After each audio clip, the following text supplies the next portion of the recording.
सुना, जात तो है कमाई, जब सबकर कर्जा चुका लिया तभी आया तू। तुमसे एक बात पूछी? हाँ पूछा। यह दुनिया में सबसे कीमती चीज का है? पैसा। और पति और पत्नी का रिश्ता चलावे के लिए सबसे कीमती का है? जाहिर सी बात है, पैसा। बस एक आखिरी सवाल और पूछे चाहिए थे। पूछा।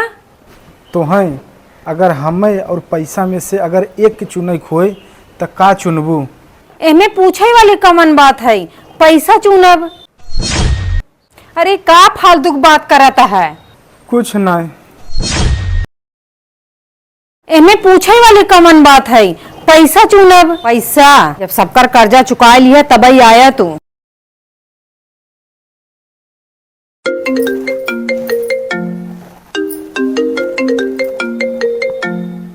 हेलो। अरे गौरव यादव की पत्नी बोल रही हो? हाँ भैया, आपके? अरे वो कहीं बाहर कमाने जा रहे थे, उनका ट्रेन से एक्सीडेंट हो गया। जेब में एक पर्ची था, मैं आपको व्हाट्सएप कर दिया हूँ, देख लीजिए क्या लिखा है उसमें।